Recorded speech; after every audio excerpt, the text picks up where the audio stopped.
Hi friends, welcome. Baakiyalakshmi இன்னைக்கு எபிசோட்ல வந்த செம்ம இன்ட்ரெஸ்டிங்கான வீடியோ தான் பார்க்க போறோம். ஃபர்ஸ்ட் பாக்கியா வீட்டில் நடக்கிறத காமிக்கிறாங்க. இனியா இப்போ கலர் ட்ரெஸ் போட்டு வராங்க. இனியா பாட்டு கேட்குறாங்க, என்ன யூனிஃபார்ம்ல வராம இப்படி கலர் ட்ரெஸ் போட்டு வந்திருக்கிற அப்படின்னு கேட்குறாங்க. இன்னைக்கு ஸ்கூல்ல ஒரு காம்படிஷன் பார்ட்டி, அதனால மேம் தான் கலர் ட்ரெஸ் போட்டு வர சொன்னாங்க அப்படின்னு இனியா சொல்றாங்க. இந்த ட்ரெஸ் எனக்கு டேடி ரீசெண்டாக வாங்கி கொடுத்த ட்ரெஸ், அதனால டேடியோட பிளெஸிங் என் கூடவே இருக்கணும் அப்படின்றதுக்காக நான் இந்த ட்ரெஸ்ஸை போட்டுட்டேன் பாட்டி அப்படின்னு சொல்றாங்க இனியா.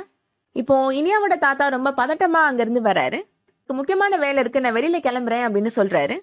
தூங்கிட்டு தானே இருந்தீங்க, அதுக்குள்ள எதுக்காக எழுந்து வந்தீங்க அப்படின்னு பாக்கியாவோட மாமியார் கேக்குறாங்க. தூங்கிட்டு இருந்தா எழுப்ப மாட்டேயா, அப்படியே விட்டுருவியா அப்படின்னு கோபப்படுறாரு அவரு. வேணா உங்களுக்கு ஆபீஸ்க்கா டைம் ஆயிடுச்சு, இப்ப எதுக்கு தேவையில்லாம கத்திட்டு இருக்கிறீங்க அப்படின்னு பாக்கியாவோட மாமியார் கேக்குறாங்க.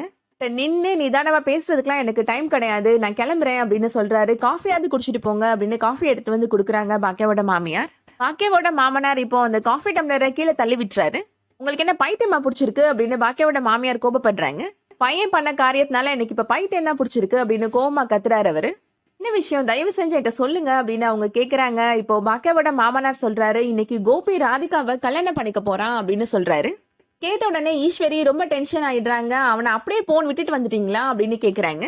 நேத்து நான் போய் கோபியோட சட்டையை பிடிச்சி உலுக்கிட்டேன், ஆனா பாக்கியா தான் விட்டுருங்க மாமா, அதால் எப்படி போனா நமக்கு என்னன்னு சொல்லிட்டா, அந்த கல்யாணத்துக்கு சமையல் பண்ண போறது பாக்கியா தான் அப்படின்னு சொல்றாரு. என்னங்க அதிர்ச்சி மேல அதிர்ச்சி கொடுத்துட்டே இருக்கிறீங்க அப்படின்னு பாக்கியாவோட மாமியார் சொல்றாங்க. ஈஸ்வரி சொல்றாங்க, அந்த கல்யாணம் நடக்கவே கூடாது, நம்ம போய் எப்படியாவது தடுத்து நிப்பாட்டணும் அப்படின்னு இனியாவை கூப்பிட்டுட்டு பாக்கியாவோட மாமனார் மாமியார் 3 பேருமே இப்போ கிளம்புறாங்க. அடுத்ததான் கல்யாண மண்டபத்துல நடக்கிறத காமிக்கிறாங்க.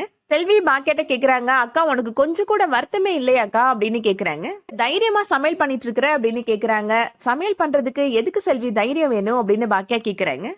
என்னோட புருஷன் குடிகாரன் ஊதாரே, அவன் இந்த மாதிரி இன்னொரு பொம்பளைய கல்யாணம் பண்ணிக்கிறேன்னு வந்து நின்னா அதை கண்டிப்பா என்னால தாங்கவே முடியாதுக்கா. ஆனா நீ கோபி சார் கூட சந்தோஷமான குடும்ப வாழ்க்கை நடத்தி இருக்கிறக்கா, உன்னால எப்படிக்கா தாங்க முடியுது அப்படின்னு செல்வி கேக்குறாங்க.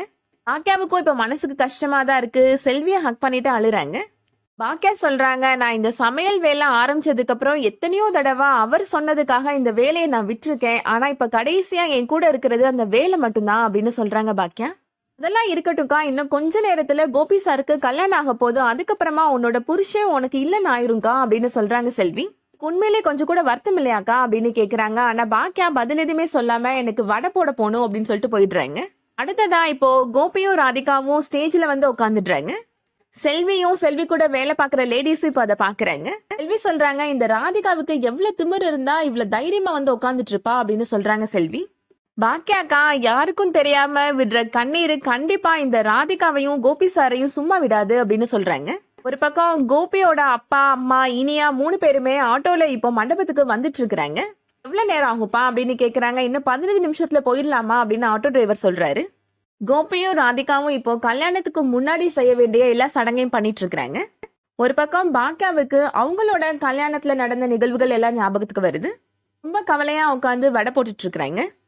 கோபியும் ராதிகாவும் இப்போ பாக்கியா எங்கேயாவது பக்கத்துல நிக்கிறாங்களா அப்படின்னு பாக்குறாங்க. ராதிகாவோட அண்ணி இப்போ வந்திருக்கிறவங்ககிட்ட தாலியா ஆசீர்வாதம் வாங்கிட்டு கோபி கையில கொடுக்குறாங்க. கோபி இப்போ அந்த தாலி எடுத்து ராதிகாவோட கழுத்துல கட்ட போறாரு. இந்த டைம்ல கரெக்டா கோபியோட அம்மா அப்பா இனியா 3 பேருமே மண்டபம் வாசல்ல வந்துடுறாங்க.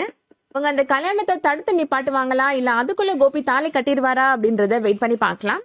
இந்த வீடியோ உங்களுக்கு பிடிச்சிருந்துச்சுன்னா லைக் பண்ணிக்கோங்க. ரெகுலர் சீரியல் அப்டேட்ஸ்க்கு நம்ம சேனலை சப்ஸ்கிரைப் பண்ணிக்கோங்க. தேங்க்ஸ் ஃபார் வாட்சிங்.